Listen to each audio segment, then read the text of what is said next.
Samantha हमेशा से सोचती थी कि उसके परिवार का घर साधारण था, कुछ खास नहीं।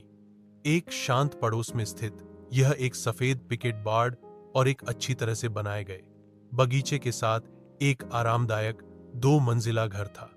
फिर भी जैसे ही वह एक दोपहर धूल भरे अटारी में घूमते हुए उसकी नजर कुछ असामान्य पर पड़ी। दूर कोने में भूली हुई बक्सों के ढेर के नीचे उसने फर्श के नीचे छिपे एक संकीर्ण ट्रैपडोर को देखा। जिज्ञासा पर ही अपना हजाते उसे उत्सुकता हुई। वह घुटनों के बल बैठी और उसे खींचा। नीचे स्थित छोटा सीढ़ीदार रास्ता एक धुंधले बासी सुरंग की ओर जाता था। दीवारें पत्थर से बनी थीं और एक हल्की ठंडी हवा अंदर से फुसफुसाती हुई प्रतीत होती थी।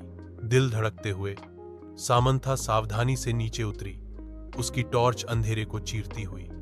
सुरंग उसकी उम्मीद से कहीं अधिक लंबी फैली हुई थी। पृथ्वी के नीचे मुड़ती और मुड़ती रही। वह हिला नहीं सकी। उसे यह महसूस हो रहा था कि वह अतिक्रमण कर रही है, कि कुछ उसका इंतजार कर रहा है।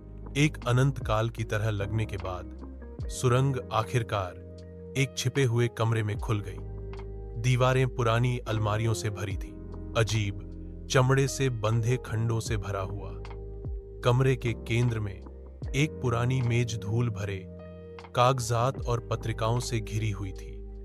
जैसे ही सामंथा दस्तावेजों को देखती है, उसके हाथ कांपते हैं। रिकॉर्ड डीएस ने वर्जित अनुष्ठानों और गुप्त समाजों की बात की। उसके परिवार का नाम बार बार उल्लेख किया गया। जितना अधिक उसने पढ़ा, उतना ही अधिक उसने महसूस किया कि उसके परिवार का इतिहास गहरे रहस्यों से जुड़ा हुआ था। रहस्य इसे दफन रहना था।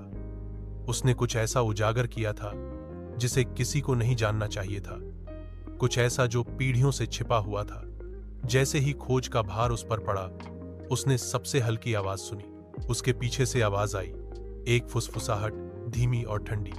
वह अकेली नहीं थी।